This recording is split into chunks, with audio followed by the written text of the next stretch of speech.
Monsieur, Mesdames, bonsoir et bonne rupture du jeûne. La météo tout d'abord, elle prévoit ce soir des activités pluvio-orageuses, faibles à modérées, accompagnées des coups de vent en cours de nuit sur le sud de Manga, les régions de Maradi, Tawa et Arewa, et en cours de matinée demain sur les régions du fleuve. Présentation Mahmoud Adam.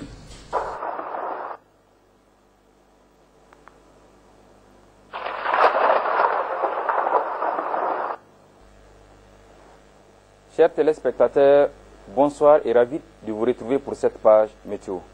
Aujourd'hui, la situation météorologique a été marquée par une bonne pénétration de l'air humide sur presque tous les pays, entraînant du coup une légère remontée du front intertropical sur le département de Bilma. Cet après-midi, quelques foyers orageux ont fait leur apparition. On peut le voir sur l'imagerie satellitaire de 18h locale, là sur la région de Zender, le sud-ouest Aïr, et sur le sud Manga. Cette situation va évoluer et nous prévoyons en cours de nuit des activités pluvio-orageuses faibles à modérées accompagnées de coups de vent par endroits sur le sud Manga, les régions de Maradi, Tawa et Larewa. Et pour la matinée de demain, c'est toujours des activités pluvio-orageuses faibles à modérées qui sont prévues cette fois-ci sur les régions du fleuve. Et plus à l'est, c'est une légère couverture nuageuse qui est prévue sur le sud Manga, la région de Zender et la région de Maradi. Voyons à présent les heures de lever et coucher du soleil sur certaines localités de notre pays. Ainsi, le soleil se lèvera demain matin à 6h01 à Agadez, 5h38 à Bilma, 6h17 à Birnin-Konni, 5h48 à Difa, 6h27 à Dosso, 6h28 à Gaïa, 5h57 à Gouré, 6h04 à Magaria, 5h51 à Maïné-Sorwa, 6h11 à Maradi, 5h45 à Ngimi, 6h30 à Niamey, 6h15 à Tawa, 6h32 à Telaberi et 6h02 à Zender. Il disparaîtra à l'horizon sur ces mêmes localités à 19h06 à Agadez, 18h49 à Bilma, 19h11 à Birnin-Konni, 18h48 à Difa, 19h18 à Dosso, 19h15 à Gaïa, 18h51 à Gouré, 18h55 à Magaria, 18h43 à Maïné-Sorwa, 19h03 à Maradi, 18h40 à Ngigmi, 19h23 à Niamey, 19h13 à Tawa, 19h27 à Tilaberi et enfin 18h56 à Zender. C'est tout pour cette page météo. Au revoir et à demain, Inch'Allah. Nous poursuivons avec cette édition pour noter qu'au palais de la présidence, le président de la République, chef de l'État, vient de rompre le jeûne de ce 10e jour du Ramadan en compagnie des représentants des associations islamiques du Niger. Nous y reviendrons au cours de cette édition. Au cabinet du Premier ministre, le chef du gouvernement, Birji Rafini, a reçu en audience ce matin une délégation des Nations Unies. Il s'agit notamment du Comité international du système des Nations Unies chargé de l'organisation des élections. Le processus électoral pour les prochains scrutins était au centre des discussions. Avec son Excellence, Monsieur le Premier ministre, nous avons discuté des questions relatives au processus électoral. Le gouvernement du Niger a adressé au secrétaire général une requête pour que l'organisation apporte un appui pour l'organisation et la tenue des prochains scrutins. Et c'est dans ce cadre que cette mission a été dépêchée du 8 au 18 juillet afin de discuter avec le gouvernement, avec tous les partis politiques, tant de la majorité que de l'opposition, ou même des partis qui ne sont pas alignés, mais également des organisations de la société civile, de tous les acteurs électoraux et des partenaires techniques et financiers du Niger. Et à l'issue de cette mission, nous allons faire des recommandations au gouvernement sur la façon dont les Nations Unies pourraient éventuellement apporter un appui au processus électoral et ces recommandations seront portées à l'appréciation du secrétaire général.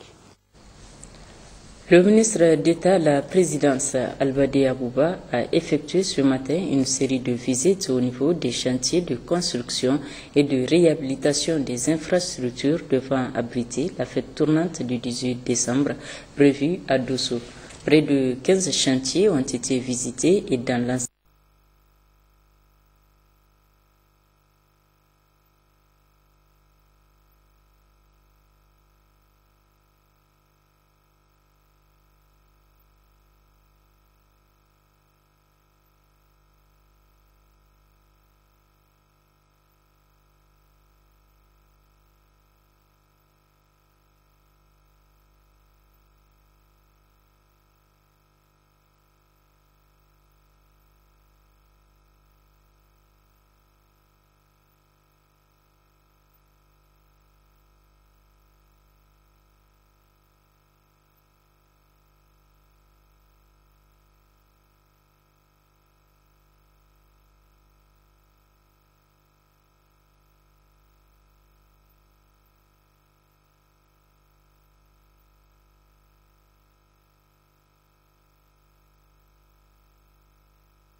pour corriger toutes les insuffisances du système d'entretien routier. Le réseau routier est en train de s'agrandir et cette équation évidemment nous amène à faire en sorte que autant nous sommes en train de construire de nouvelles routes, autant il faut aussi réfléchir sur la façon d'entretenir donc le réseau qui existe. Nous venons donc d'adopter la loi sur la pérennisation donc des ressources de la CAFER en octroyant non pas 30 francs mais 20 francs par litre sur la consommation interne. L'amélioration de l'entretien routier. Comment est-ce qu'on peut améliorer ce que nous sommes en train de faire? Le troisième axe, c'est la persistance sur nos axes routiers des cassis sauvages. C'est comment démolir une fois pour toutes ces cassis sauvages. Le réseau routier au Niger et le transport jouent un rôle prépondérant dans le développement économique et social de notre pays. C'est pourquoi, au niveau des ministères de transport, plusieurs mesures ont été prises pour la préservation du patrimoine routier. D'abord, nous avons mis en place un cadre de concertation. Il a été élaboré un nouveau code de la route. Récemment, nous avons élaboré un projet de loi pour la mise en place et la création d'une agence nationale de la sécurité routière, renommée ANISER. Plusieurs questions d'éclaircissement ont été posées par les participants, questions qui ont toutes eu des réponses satisfaisantes de la part du ministre de l'Équipement et son homologue du transport. Globalement, c'est sur une note de satisfaction générale qu'a pris fin cette rencontre d'échange. Le comité technique ad hoc chargé de la répartition du patrimoine de l'ex-chambre de commerce, d'agriculture, d'industrie et d'artisanat du Niger a finalisé ses travaux. Résultat satisfaisant pour les deux parties, à savoir la chambre de commerce, d'industrie, d'artisanat du Niger et le réseau des chambres d'agriculture, ce qui a abouti à la signature de cet accord. Djouari Isiaka. Créé le 25 août 2010, ce comité technique interministériel avait pour mission principale la répartition du patrimoine de l'ex-chambre de commerce, d'agriculture, d'industrie et d'artisanat du Niger entre le réseau de chambres d'agriculture du Niger et la chambre de commerce, d'industrie et d'artisanat qui a été mis en place aussi le 25 août 2010. Cette idée de séparation de parts est due à l'adoption de la loi du 21 août 2000 portant création de chambres régionales d'agriculture du Niger. Pendant 3 ans, ce comité s'est vertué à faire cette répartition. Nonobstant ce retard, le comité a pu aboutir à un accord sur la base des textes relatifs à la création, à la composition, au fonctionnement et aux attributions des chambres, de la détermination de l'année pour l'évaluation du patrimoine de l'ex-chambre de commerce, d'agriculture, d'industrie et d'artisanat du Niger. L'année 2000 a été prise comme année de référence. De l'actualisation du patrimoine de 2000 à 2010, de la détermination et de l'application de la clé de répartition du patrimoine. Cette dernière acceptée de tous, 20% pour le RECA et 80% pour la Chambre, appliquée à la valeur nette comptable du patrimoine de l'ex-chambre de commerce, d'agriculture, d'industrie et d'artisanat, évaluée à la somme de 60 990 984 francs CFA au 31 décembre 2010, dont le résultat suivant. 12 199 597 francs CFA pour le RECA, 48 597 francs CFA pour la Chambre de commerce. Le ministre d'État, ministre de l'Agriculture et le ministre en charge du commerce et de la promotion du secteur privé se sont exprimés.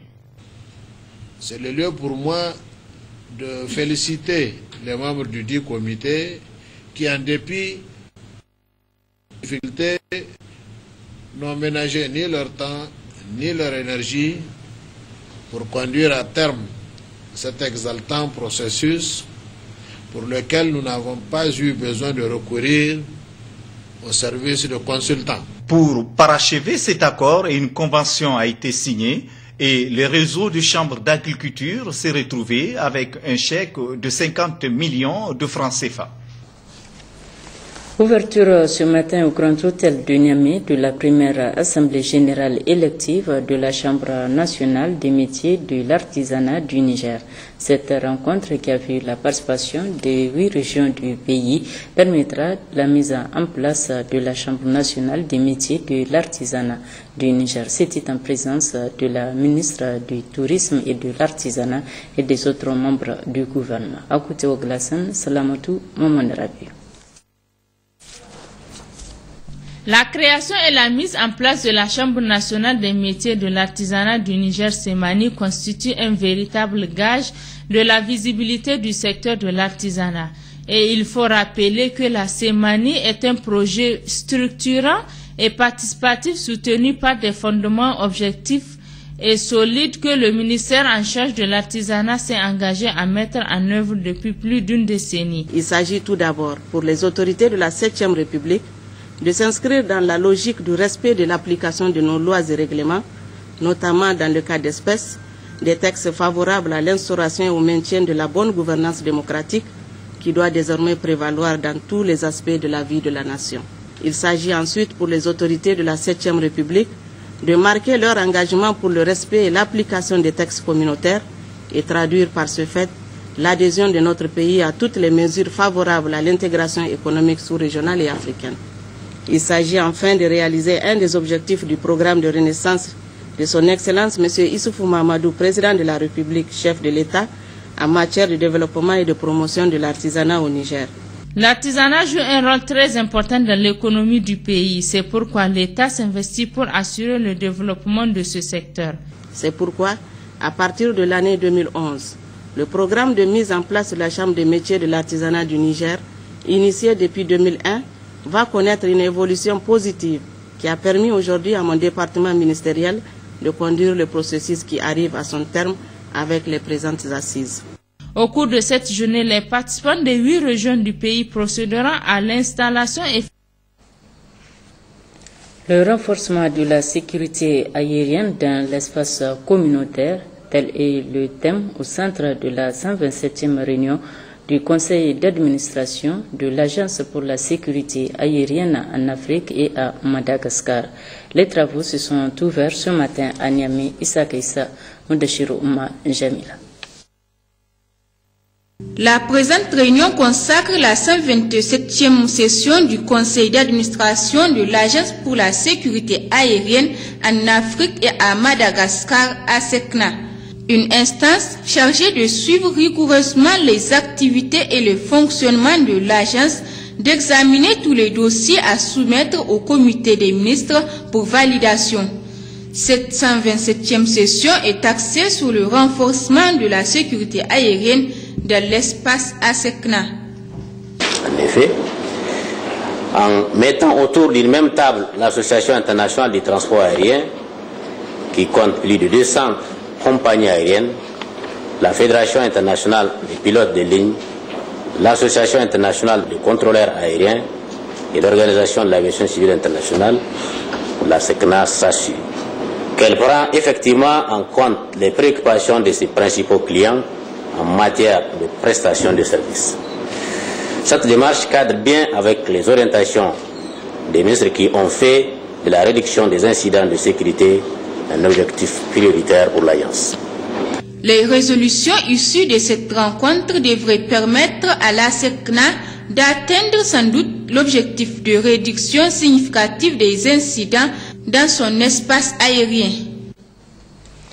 Commémoration ce jour de la 27e journée de l'Organisation ouest-africaine de la santé, une organisation qui vise l'harmonisation des politiques des États membres dans le but d'offrir aux populations un niveau plus élevé de prestations sanitaires. À cette occasion, le secrétaire général du ministère de la Santé a livré un message. Le souvenir au mois de juillet de chaque année de la décision qui a consacré la naissance de notre institution constitue pour nous une reconnaissance des avantages de la vision proactive des chefs d'État et de gouvernement de la CEDEAO qui, convaincus des effets bénéfiques de la mise en commun des efforts dans notre communauté, ont adopté le protocole portant création de l'Organisation ouest-africaine de la santé. La mission principale de l'OAS est d'offrir le niveau le plus élevé en matière de prestation de soins de santé aux populations de la sous-région sur la base de l'harmonisation des politiques des États membres, de la mise en commun des ressources et de la coopération entre les États membres et les pays tiers en vue de trouver collectivement et stratégiquement les solutions aux problèmes de santé de la sous-région. La dernière réunion de l'Assemblée des ministres de la Santé de la CEDEAO a recommandé, entre autres, entreprendre une analyse situationnelle approfondie de la couverture sanitaire universelle dans la région, visant l'élaboration d'une stratégie régionale d'accompagnement des pays membres, mettre en place un cadre juridique et assurer l'appui politique nécessaire pour la couverture sanitaire universelle, mettre l'accent sur la promotion de la santé et le renforcement des soins de santé primaires dans le cadre de la couverture sanitaire universelle. Ouverture ce matin à Niamey de la deuxième session du comité de pilotage du programme d'action communautaire PAC 2. Objectif, présenter et échanger sur le bilan du premier semestre 2014, puis examiner la contribution du programme d'action communautaire PAC 2 sur les composantes du plan d'accélération de la mise en œuvre de l'initiative 3N. Les détails avec Sekinatou Abdou et Issoufou Samaïla. Cette deuxième session du comité de pilotage du programme d'action communautaire PAC 3 pour l'année 2014 vise à échanger sur la problématique de la mise en œuvre des activités de renforcement des capacités et celles relatives aux investissements. La troisième phase du PAC a pour objectif de renforcer les capacités de planification et de mise en œuvre du développement local, y compris ses capacités à apporter une réponse rapide et efficace en cas de crise ou situation d'urgence éligible, et d'améliorer l'accès des populations ciblées aux services socio-économiques.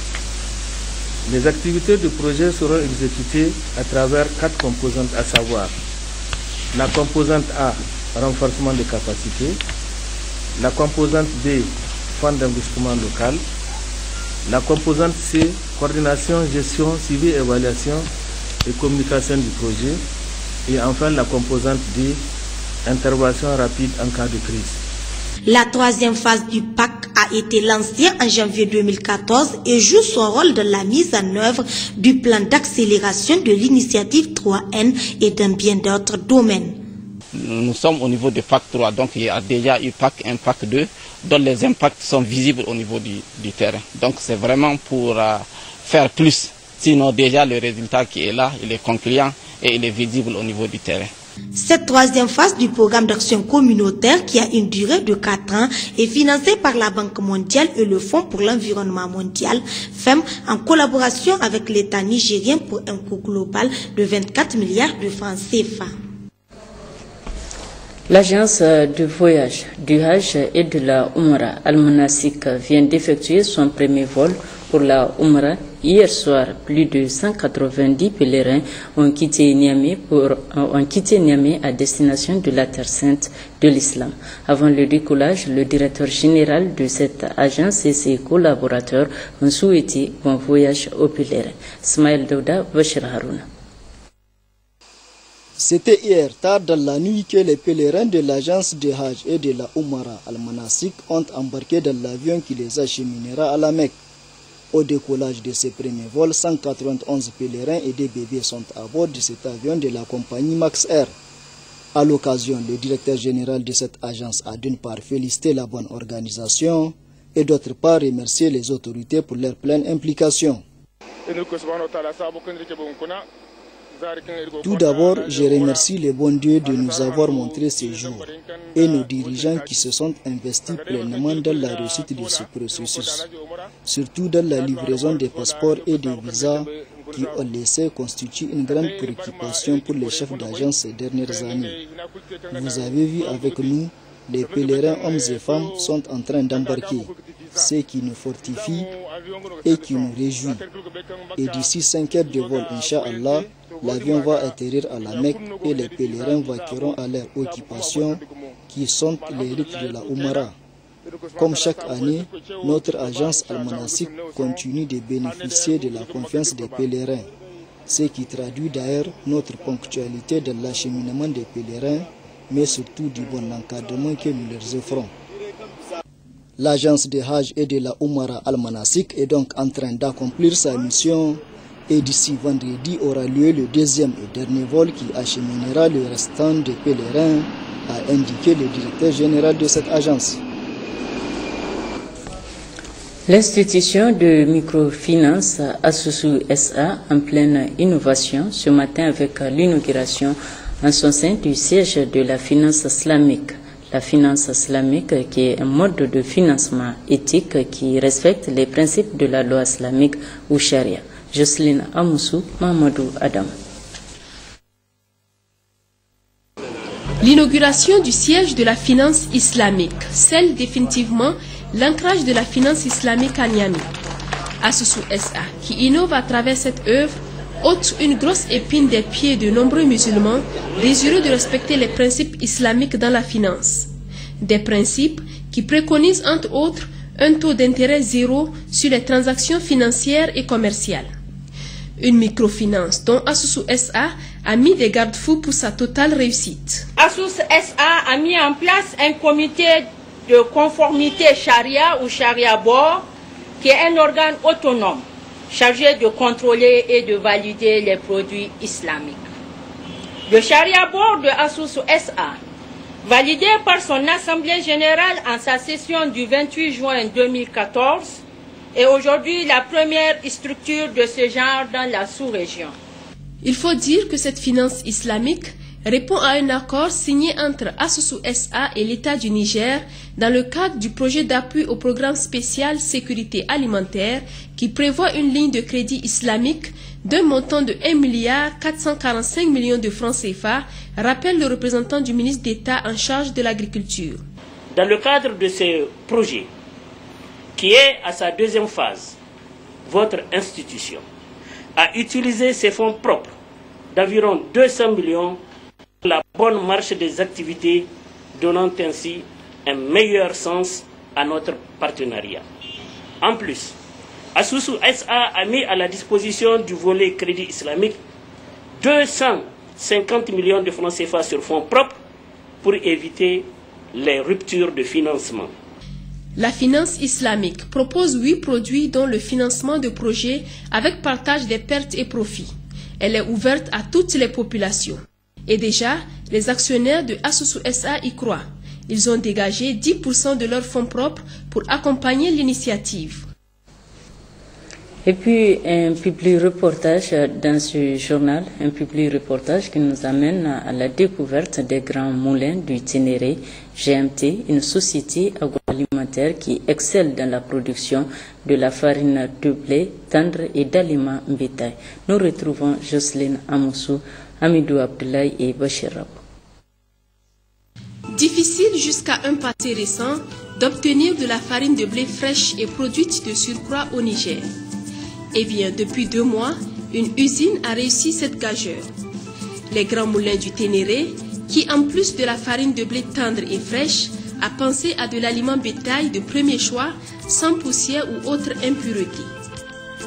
La société Les Grands Moulins du Ténéré, GMT, est une filiale du groupe Sahel dont le siège est au Mali.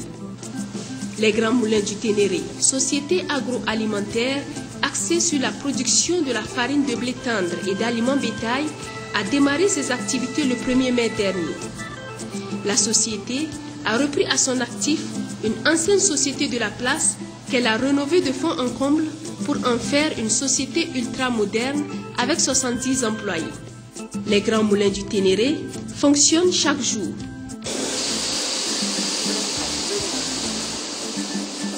C'est ici que commence le processus de production de la farine de blé tendre dans cette fosse de réception. Une fosse où le blé est acheminé dans ce silo à capacité de 5000 tonnes d'une valeur d'1,2 milliard de francs CFA. Ce blé tendre de Froment, rigoureusement sélectionné par les grands moulins du Ténéré qui s'approvisionnent en Europe et bientôt au Niger dans le cadre de l'initiative 3N. Chaque jour, 120 tonnes de blé sont puisées de ce silo pour la production de 100 tonnes de farine et 20 tonnes de son par jour.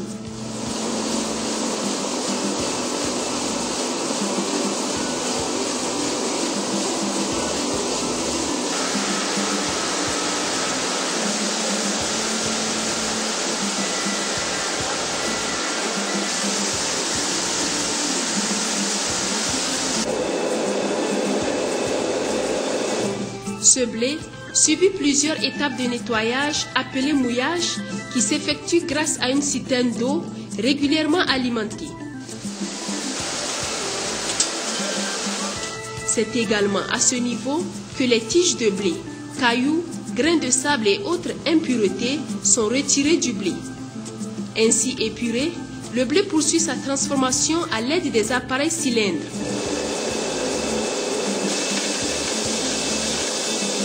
Ces appareils se chargent du broyage, à savoir la séparation de l'amande des enveloppes du blé. La deuxième étape du broyage consiste à écraser les grosses particules qui seront ensuite écartées de la farine par le blanchisteur qui sert de tamis.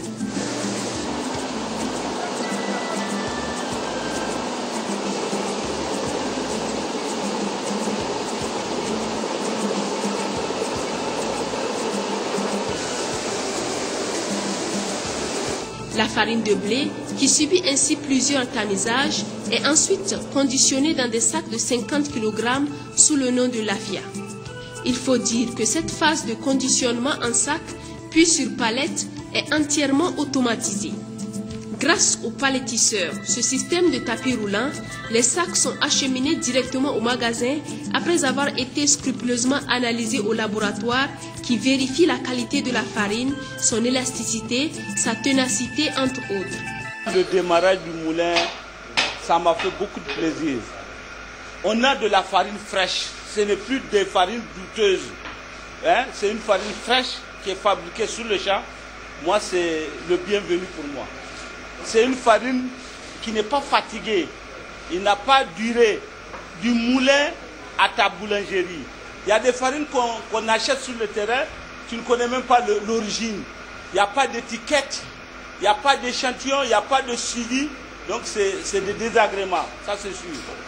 Il faut dire que tout le processus s'effectue grâce au tableau de bord du moulin qui commande et visualise le bon fonctionnement de tous les appareils.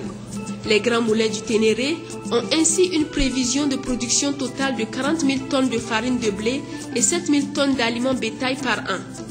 Disponible à tout moment, la farine de blé tendre, lafia, permet ainsi à la société Les Grands Moulins du Ténéré de montrer à la face du peuple nigérien et partout où elle s'implante qu'elle peut relever le défi d'approvisionner le pays tout entier.